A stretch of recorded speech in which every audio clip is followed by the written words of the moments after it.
I would say recently, I felt like my 10,000 hours kicked in at the beginning of this year. It's funny because I've been doing it 10 years. So especially like 1,000 hours a year that I put in. And it's funny that I said it, but it really felt like that because out of nowhere, we started doing like a short film budget. And then it just seemed like after that, things started trickling in. We did the Bose with Alex and Felix and Target. We did the Rams. And we're also dropping a K-Swiss documentary that I co-directed. Welcome to The Practical Filmmaker, an educational podcast brought to you by the Filmmaker Institute and Sunscreen Film Festival, where industry professionals talk nuts and bolts and the steps they took to find their success today. On today's show, Mike Wilds chats about his journey from pro basketball player to climbing the ranks of Hollywood as a self-made filmmaker. Find the full transcripts and more at thepracticalfilmmaker.com. I'm your host, Tanya Musgrave, and today we have Mike Wilds, self-made filmmaker of Basic Films LA, most recently known for his Black History Month spot hosted by the LA Rams. Welcome to the show. Hey, how you doing? So, where did you start out and how did you end up here? I hear it's a very interesting story. A lot of people don't know that I'm like actually 6'8", right? So my journey kind of started through like basketball, sports, and things like that. All right. You know, in high school, I ran around with a lot of cameras, and I was always, into like cameras and camcorders, and I wanted those things for Christmas. Never really knew why, but it makes a whole lot of sense now. Yeah. Went and played like 7 years overseas. Yeah. Had a whole basketball career. And then I actually found, film again when I came back. It was just like right there in my face. I remember like it was yesterday. I was working out at the Santa Monica stairs with a friend, and I seen like all these white trucks. I seen all these guys, and I seen the whole big deal. And I was just like, bruh, that's what I want to do. Like, it just looks cool. That's the movies. Yeah. So from there, it just basically like, I just grew and grew. And before you know it, I was shooting small videos. And then I hopped on a show at NBC, was there for about 5 years. Okay. And just continued my journey. And now we are where we are now. I started Basic Films in 2019. And, I just do things just to do it, by faith and by the grace of God, like things just always work out. Like they always just pan out.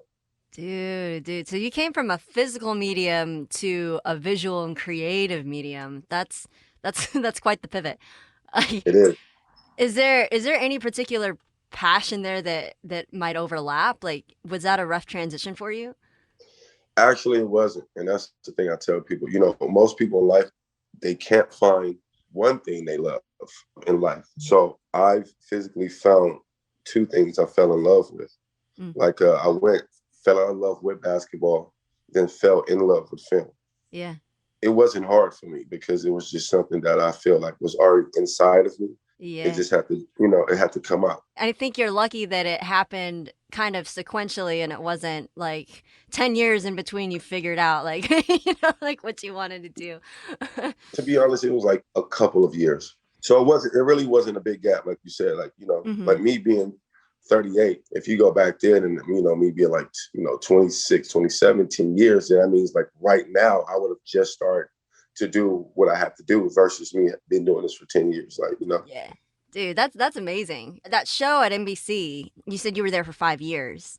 Yes. When you land something in the film industry and it's like an extended amount of time, like how did that happen? That particular pivot point, like from I'm a basketball player to I found myself on an NBC show. Because like if I were to think back on when I first tried to go into film, and I went to film school, Right. Like I remember sitting on my bed, like I'm gonna cold call this random studio, and I cold called them, and it was a disaster. Like it was an absolute disaster.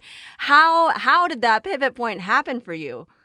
Mind you, I'm still in love with it. I have a camera. I'm still shooting little videos here and there. All right. I met a good friend of mine who passed away, but Damo, I took him under my wing, and he was just a person who was just out talking, and he met a driver. So he started driving for this guy, but the guy was like, man, I like you. And, I want you to film some stuff for me. And honest to God, literally he was telling me about it, but he's like, man, I don't know how to do this stuff. I just know how to film. They're not going to hire me. So he was like, just send your resume. So I sent him my resume. Mind you, I had over 300 like call sheets. I'm doing PA jobs for everybody, so they just needed PA. So Yeah.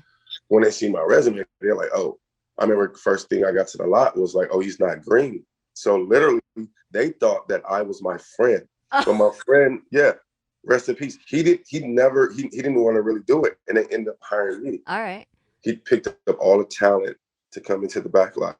So that's pretty much how I got in there. Once I got in, yeah, that was it. Like I'm one of those type of people. Like once I get in, I'm going to maneuver and I'm going to like work my way and figure it out. And then like Yeah, I yeah. did PA. What's interesting though is that I was PAing there for 2 years, and an incident happened. And literally, you know what? I said, you know what? I can't take this. And I literally walked off that set. Hey. Yeah, I literally was just like, I put my walkie up. I went and told 2 or 3 people. I said, you know what? Love you guys. It's been real. But this, certain, as a PA, people think they can treat you a certain way. Yeah, yeah. I said, I stood up, and mind you, like I'm saying, I'm like, you know what? I don't need this. I walked off. So mind you, I didn't work there for 6 months, and it goes by. So one of my good friends who randomly worked on a show that I went to junior high school with. So these things are like crazy. Like, so Lonnie was like the head utility, Yeah. but I randomly went to junior high school with him out of all the shows. Get out, get out. He calls me back, and then they call me back. They're like, could you come in? And the thing was that they didn't fire me, so I quit. So it was like, okay, well, can you come back? Yeah. So I ended up coming back and doing another 3 years there. But then I was at camera utility. So it was a little different, obviously making way more money. Yeah.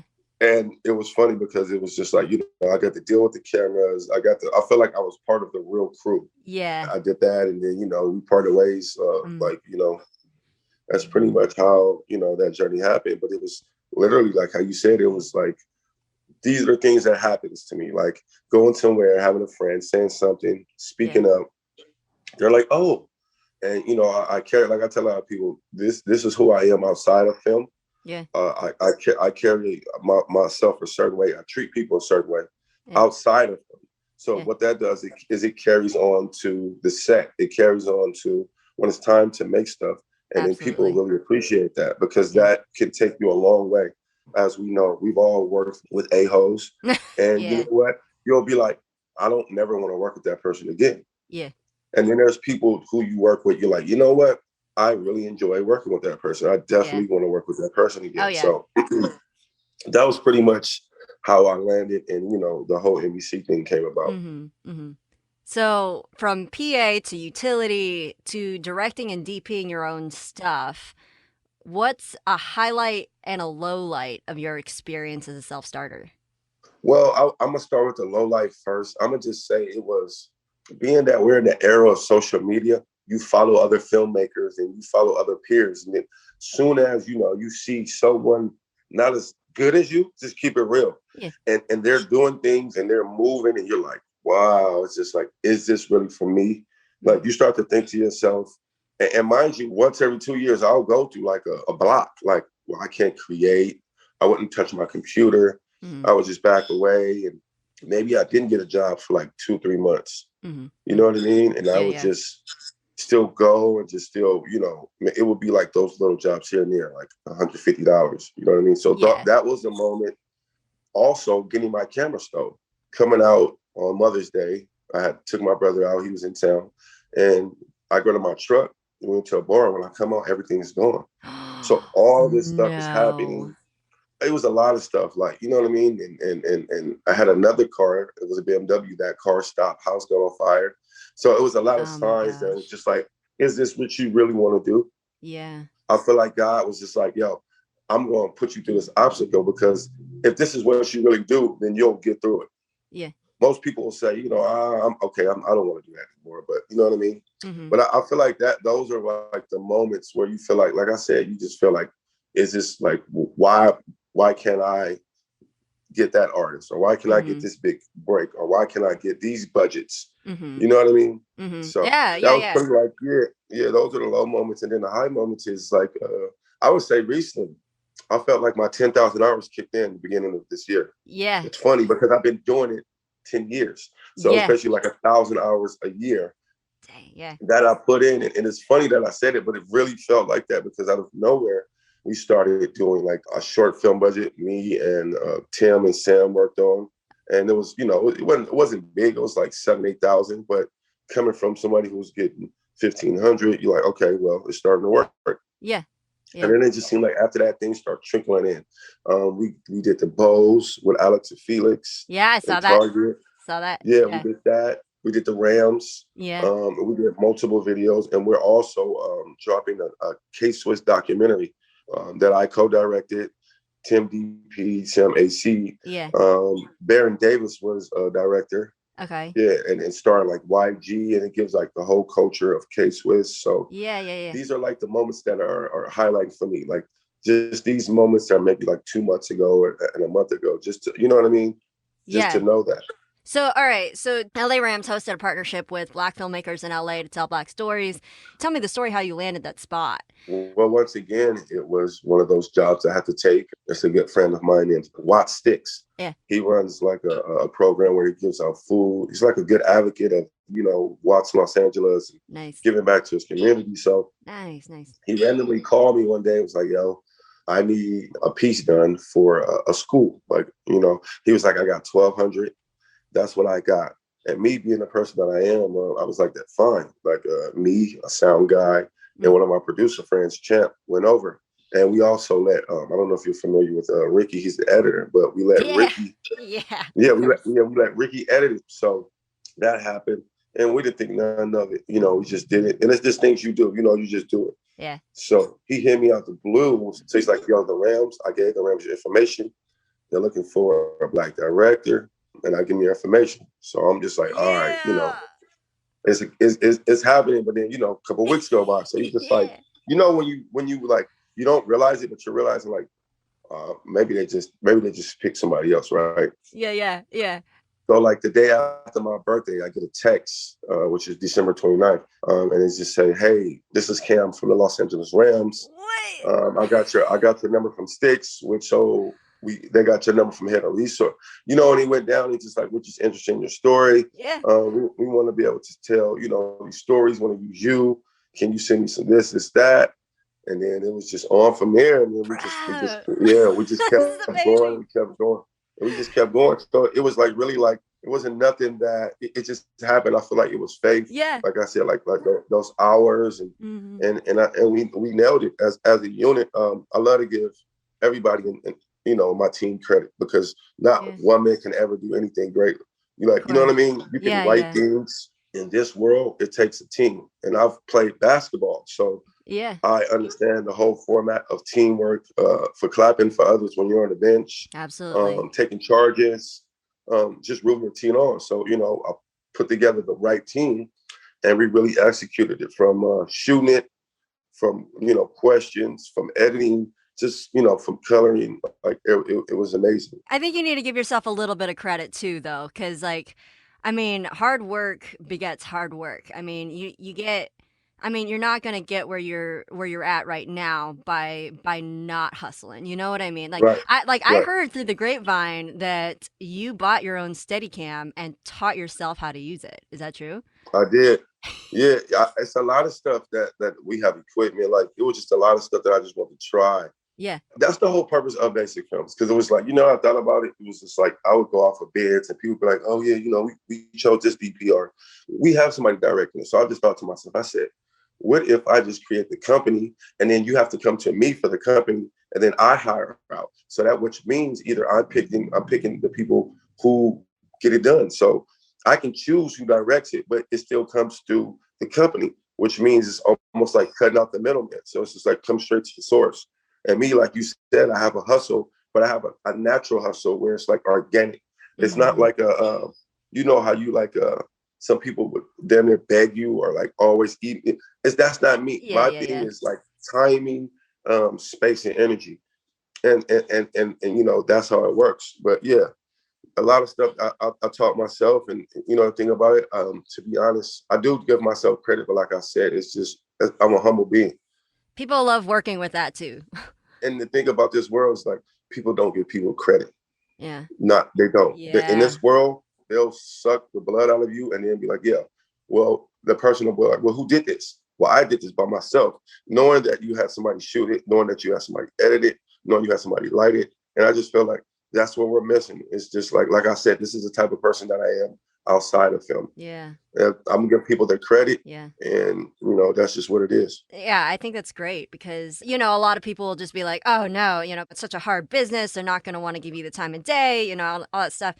But more often than not, I come across people who love to, like give credit where credit is due and all that stuff. But I mean, well, like this is a thing in the world in general, especially with social media, like, no, actually, I've got Michael helping me out with marketing, David's helping me Right. out with, his other thing, Carl is helping, I mean, there is a team and, it's a big deal. So, I mean, props to you for giving props.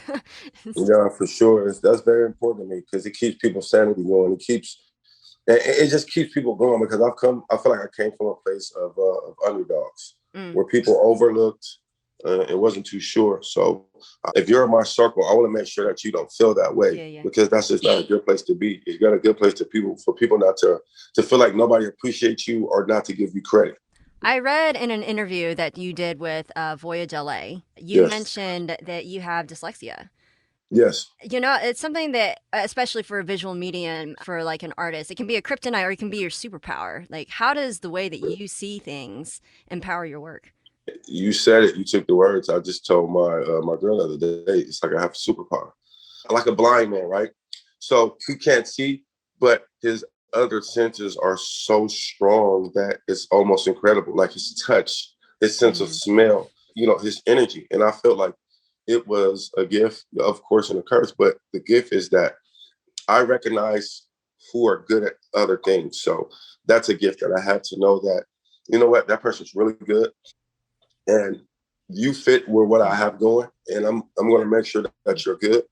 And that's just what it is. And people understand that, you know what I mean? Yeah. Yeah, it's just like you said, I feel like I have like these other superpowers, which is being able to treat people good, being able to know who's really good, and being able to put all these people into like one box. Yeah. You know what I mean? Yeah. Is to be able to get something good out of it. Yeah, but you've also got some strong visual skills though. Like I've seen your Instagram and I mean, and I actually read a study. Dyslexia, it kind of like happens with like the left side of the brain, but like right brain is so creative, and so like this is so much stronger because of it. Like in elementary school when I first learned about what dyslexia was, it was because of a museum we went to of a dyslexic painter. Like her imagery was incredible. You're in great company anyway, like Da Vinci, like Picasso. I mean, they all, that kind of thing. I mean, like you've got a good visual style too, Thank you so much. You've mentioned Basic Films LA. Tell me about your company. I started Basic Films LA in 2019. Got it going paperwork wise and all that. And then, like I said, I didn't know where it was going. I had a few friends, we always talked about it. We're like, they're doing small projects there and you guys are doing small projects. So we said, let's just figure it out. Let's make an alliance with each other. From there, we've just been going, but we are a production company here in Los Angeles. We can take care of any need. It doesn't matter. We just need to know what the budget is. Like, so yeah, that's pretty much it. We pride ourselves in self-service, making sure that the client gets what they need, providing a service for production, whether it's a wedding, whether it's a funeral, whether it's a feature film, a birthday party, whatever you need. I'll tell people now it's like, well, I can't do it, but we'll have somebody in the company come take care of it. So, we just make sure that we kind of like pretty much take care of everyone. And we make sure we provide a good service, a good communication base. Yeah, and that's pretty much it. It's like, I said all the time, we're basic, but we're far from basic. Nice. You guys have done music videos, you've done commercials, now short films. For independent filmmakers, we're always told to specialize in one specific area. Like, I want to be known for commercial or what have you. What would be the most ideal direction for you that you could go? Ideal, I would say commercials and producing films. Nice. I mean, at the end of the day, it's just that is, in my mind, that's the NBA for me. Like I tell people, when it's shoot day, it's game time. Like when we get on set, we're in the game. It's game time. So like we're playing. Like we're taking, we time. Maybe we might lose time, so we might be down a little bit, but then we're going to come back. So that's how I think about it. So yeah, that's pretty much how I think about it. What this reminds me of, I don't know if you've ever heard of Solomon Lectellum. He has like this crazy visual style. I remember him like way, way back. I was probably like, wow, I don't know, like 2007. I found him while I was in college, and he started off in sound and in graphics and photography. But I remember him, they did a short film. It was like one of the first crowdsourced short films. It was called Anomaly. He Mhm. took that style into doing his high-end commercials, and he is kind of like that director that, oh my gosh, you talk about like the most amazing commercial style. He's got his pick of gigs because of that. Like, I would wish Right. that for you for sure. That'd be amazing. Yeah. So I mean, even like with the style, I think, and this is funny because I don't watch a lot of people. I don't watch. Yeah. If there's movies, I'll watch them. But if there's things, like I tell a lot of like the producers and my partners, they be like, oh, remember, and I'll just be like, no. If we do it our way, we'll always have a And you style. kind of cut that out. You cut out the noise. Yeah, you cut the noise out. But mind you, there's certain movements or there's certain things that we take from, others because in this world we live in, that's how it continues to go because somebody took a style from somebody and then they just remixed it. And whether it's art, architecture, a food, a tennis shoe, whatever it is, whatever it is, people take and then they just, Yeah, they yeah, flip it. So it's like I feel like I really pride myself on like whatever comes to mind, like if and simplicity too. yeah, It doesn't have to be crazy, but it just has to be simple. But sometimes simple is yeah, what you need. Like I'm looking at it now. Even like all the videos, there's a lot of wild videos, but the new Drake video, you watch it. There's no yeah, glitches. There's no sound effects. There's no noise. People are not going crazy. It's simple and it tells a story. And I feel like as a filmmaker, like you look at movies, you look at mm-hmm, commercials, they've been so simple mm-hmm, for years. That's the mm-hmm. format of them. Sometimes they can get a little crazy here and there, but for the most part, movies and commercials are pretty simple. So I feel like that's the lane that we'll find Yeah, ourselves in, and we'll be most yeah. successful. So one of the things that I do is photography, and I remember having a lot of pressure to being like the latest and greatest, and like, oh, we want the super creative shot, we want all this stuff. And I remember coming across this one. It was a photography couple who was like talking about, once we let go of the idea of having to have the hottest, latest, most unique look, and we had like all this pressure to come up with something new and great. What we realized is when we pulled back from that and provided a consistency of, like, you are going to get this. They had shots that were essentially, I mean, the same shots, but you never thought about it because they were different couples, like they were different couples, they were different, Right. like there's different scenery and all that stuff, but they were just bent on being consistent and good. Once that pressure was off, it was fantastic. Once you take the pressure off and you look around, like I have peers that I've Mm. started with, and I look at some of their work and they're doing good, but at the same time, it's like, where's your work going? You're still shooting the same type of videos. It doesn't look the same. You're probably getting paid, but where is it going? Is it going to the next level? This year we have Bose, like I said, the Rams, Mm. K-Swiss, just more Yeah. to come. We do master classes, things like that. It's like we shoot these things and it's like, but what are we doing to push us to go up? Like to me, the goal is to get to the NBA. The NBA is the big screen. The NBA is the Yeah. credits, the billboards. Those are the things that Yeah. you know what I mean, that you reach for with this. If you're not reaching for it and you just think it's cool and you want to just do videos, then that's fine. Like Tim said, if you want to just cut your camera on and just, record something, that's cool. But if you want to make good stuff, then I feel like you have to take that next step. And you have to also trust others. That's a big step with this. You have to trust other people. Preach. I had that for a long time. I was trying to figure out like, well, I'm gonna find somebody who edits like me. I'm gonna find somebody who like wants to cut. And literally when I just let Mm. go, so end up finding my first editor was like a kid in India who felt me, gave him a Yeah. chance. Yeah. He killed it. It just so happened that was his first 6K video he edited, What? you know?